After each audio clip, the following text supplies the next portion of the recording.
All right, welcome to the last week of Aero, whatever this is, electricity. 302. If you're still here, and you are, most of you, congratulations. This is notoriously the hardest class in the program. And you guys, as much as I give you crap, are actually doing okay. A little slow in lab, I'll tell you that. But otherwise, you're okay. All right. So what we're going to cover this week very rapidly is generators, alternators, and motors.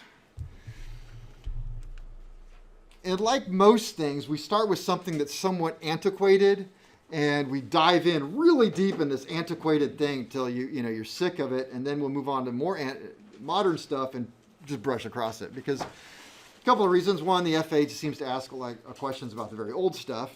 But two, if you can understand the old stuff and really apply it, the new stuff becomes simple because the new stuff is far more simplistic. As an example, we're going to look at generators and voltage regulators, old-timey, vibrating, non-solid state. Some guy with nothing more than a set of points and a spool of wire figure out how to run a generator, how that works. Then we're going to move on to alternators where you just use solid state stuff. It's a sealed box. You don't even know what's going on in there. You can't know because it's resistors and transistors and everything else. And there's no voltage regulators done there. You don't have reverse current cutouts because it can just use diodes and everything else. And so that's how we do it. So let's get this open and start at the beginning. All right, here we go. Slideshow. From beginning. Generators, alternators, and motors. Well, to begin with, the black thing up there is a generator, and the gray thing is an alternator. So generator, alternator. That's all you need to know. Generators are old-timey things. I don't know. Say, I think I have a generator on my 1940 Jeep. I had a generator on our 1940-something Cessna 140, 47, 140. So you see this around the 1940s. I think by the 1950s they were still using them, but this is what you really want, an alternator. Generators only work at high RPMs.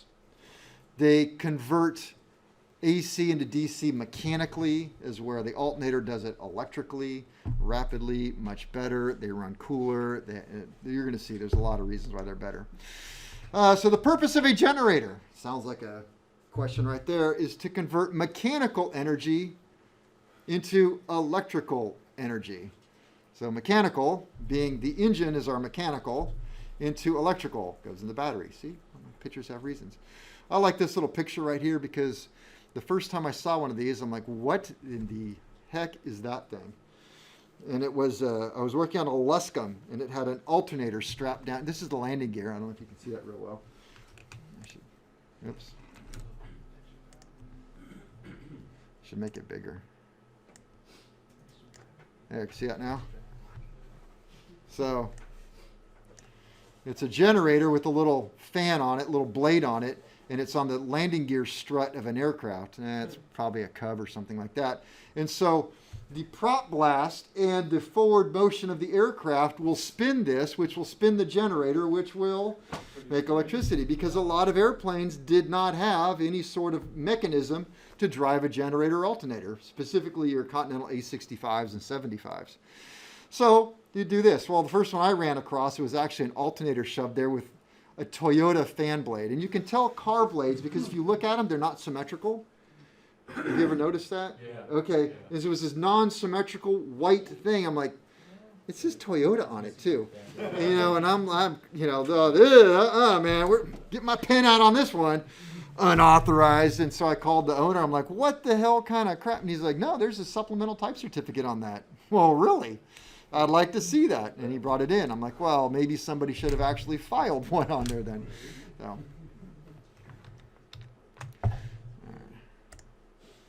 So, modern planes, I have seen, I don't know which ones, large passenger jets actually have something similar that'll drop out of the belly with a windmill-driven thing on it. I don't know if that's Airbus or who. All right, this is a repeat, but I said, hey, we're going to come back around to this. I said you didn't have to write it down, just kind of understand. But now this is the subject matter. How voltage is induced in a conductor. Remember this? We need 3 items to generate current flow. You need a voltage source. You need a what? Voltage source. No. Magnet. You need to induce voltage in a conductor. If we already have a voltage source, we just hook it up. We're done. Coil. Coil. Oh my God. Oh my God. This is not going well at all. You need a magnetic field. Oh, yeah. Okay, so how voltage is induced in a conductor? This assumes that you don't have a battery. If we have a battery, how do you induce voltage in a conductor if you have a battery? Touch it to the battery. You're done. Peace out. All right. So we have to make electricity. We need a magnetic field. What's the next thing? Inductor. Conductor. And then Magnet. stop saying path. Path is a given. A path. Okay, path. And then relative motion. So do I need to get my little tinker toy out or spin that? Okay. So there is electricity in magnets. There is, yeah, there is. Maybe I should just go with that. You guys win. There's electricity in the magnet, and when you move it, the electricity jumps from the magnet into the thing. All right, we got to have relative motion, but again, that is not very efficient to go like that. It would work. It would work. All right.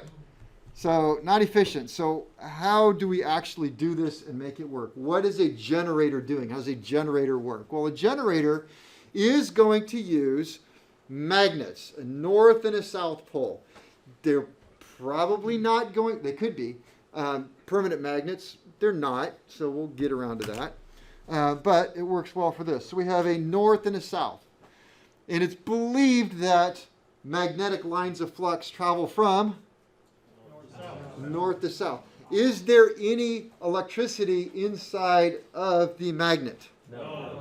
There's not, so it's not going to happen. So this is bugging me, sorry. Can't see it when it's behind me, but when I turn around, I'm like, I don't like that. Can everybody see the board okay? I know it's kind of down there a little bit, sorry about that. Okay, if you can't, I don't know. How am I doing for time? All right, time for break. What's that? It hasn't changed in the 7 weeks we've been here. What hasn't changed? Board. I mean the drawing down there. Oh. Okay, so we have the loop. The loop that goes around is called an armature. You should be writing that down. It is called an armature. Then we have brushes and rings. Now, where have you seen a brush so far in your travels? The Magneto. The magneto has how many brushes? One. It's a carbon brush. That is what would be on here. These little blocks down here, these little, hard to see. I should bring it up, but these little, oops, that's not what I wanted at all. The little blocks down here, those are made of carbon, and then this ring right here would not be made of carbon. I feel like. Sorry. Just want to move stuff around.